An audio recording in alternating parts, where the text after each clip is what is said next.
तो आखिरकार आज हम बात करेंगे मानव मन के बारे में। हाँ, मानव मन जो एक असाधारण शक्ति रखता है। मन की समष्टि सिर्फ मानवों में ही है, मनुष्यों में ही है, और बाकी प्राणियों में मन का उतना विकसित स्वरूप नहीं है जो मनुष्यों के पास है। हम अपने मन का जितना उपयोग करते हैं वो मन का सिर्फ 5 से 10% हिस्सा है। बाकी हमारे मन का एक बहुत बड़ा हिस्सा जिसे हम उपयोग नहीं कर पाते। ये दुनिया 9 तत्वों से मिलकर बनी है। जल, वायु, अग्नि, आकाश और धरती। उसके बाद आएगा दिशा, तेज, मन और आत्मा। ये 9 तत्व, पूरे ब्रह्मांड में इन्हीं 9 तत्वों का विस्तार है। तो उनमें से एक तत्व है मन। मानव मन, उसकी शक्ति ब्रह्मांड में सबसे अधिक श्रेष्ठ है, लेकिन मनुष्य सिर्फ उसका 10% उपयोग कर पाता है। इसीलिए शायद वो मन के अधीन रहता है। अगर आप अपने मन पे पूरा नियंत्रण हासिल कर लें तो फिर आपके लिए कोई भी कार्य संभव नहीं रहेगा। तो फिर आखिर ये मन पे नियंत्रण का अर्थ क्या होता है? पहली बात कि मनुष्य जिसे वो खुद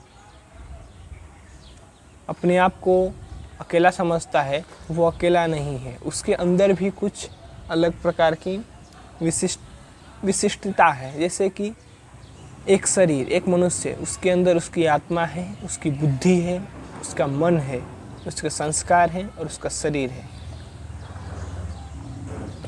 मन के मुख्यतः 2 भाग हैं, चेतन मन और अवचेतन मन। चेतन मन की वह सृष्टि है जिसका उपयोग हर एक मानव करता है, कल्पना करने में, सोचने में और वगैरह वगैरह। और अवचेतन मन, ये मन का वो हिस्सा है जो अक्सर जिसके बारे में कोई जानता ही नहीं। अवचेतन मन शक्तियों का भंडार है।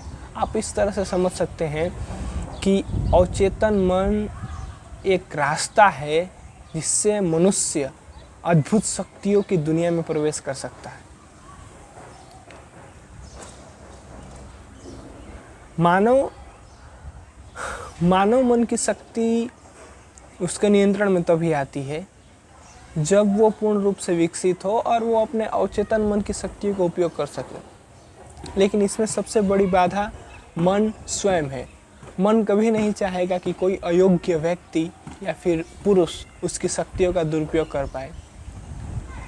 तो बात बस इतनी सी है कि मन की शक्तियों का उपयोग करो और दुनिया पे राज करो।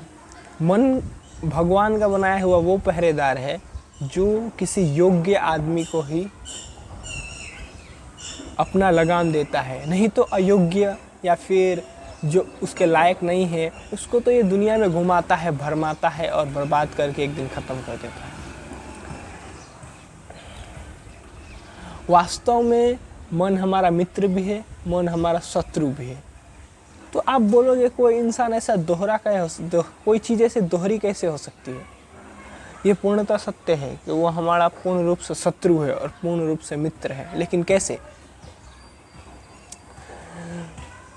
मानव शरीर, आपने उस इफेक्ट के बारे में तो सुना होगा, बटरफ्लाई इफेक्ट। मतलब अगर कहीं तितली कोई कई मीलों दूर पंख फड़फड़ाए तब भी उसका असर से कई मीलों दूर बवंडर आ सकता है। वैसे ही इस दुनिया में कोई भी काम बिना कारण के नहीं होता। हर काम के पीछे कोई ना कोई कारण जरूर होता है।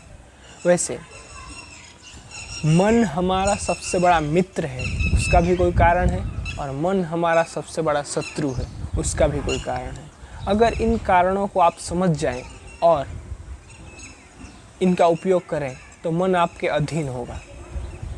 मन को आपसे कोई आपसी शत्रुता नहीं है कि वो आपसे आपके नियंत्रण में नहीं आएगा और किसी और के नियंत्रण में आ जाएगा। वो बस एक समझिए कि मन एक सवाल है जिसको सुलझाएंगे तो फिर उससे मिलने वाले जवाबों की सारी ताकतें आपकी। सारे लोग यही कहते हैं कि दुनिया में एक ही काम सीखने लायक है, वो मन को नियंत्रण करना, बाकी सब काम व्यर्थ है। तो आखिर मन को नियंत्रण करे तो करे कैसे?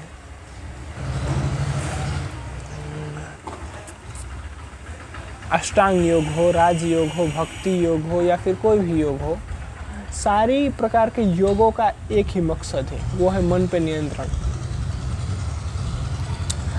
अष्टांग योग का एक श्लोक है, ध्यान मतलब क्या? चित्त वृत्ति निरोध। मतलब चित्त, पहले चित्त को समझिए। चित्त आत्मा का सबसे नज़दीकी वस्तु है। चित्त वो मैदान है जिसपे मन अपनी नाट्य कला को प्रदर्शित करता है। अगर जो चेतन मन है जिसमें विचार उठते हैं, वो अक्सर हमें हमारी वास्तविकता से दूर रखता है। अगर हमारे मन में चित्त वृत्ति मतलब विचारों का निरोध हो जाए तो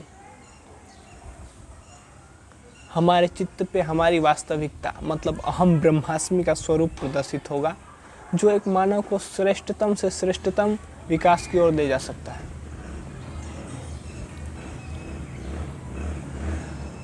मन के बारे में और बातें होंगी अगले वीडियो में। हमारे चैनल को सब्सक्राइब करना ना भूलें।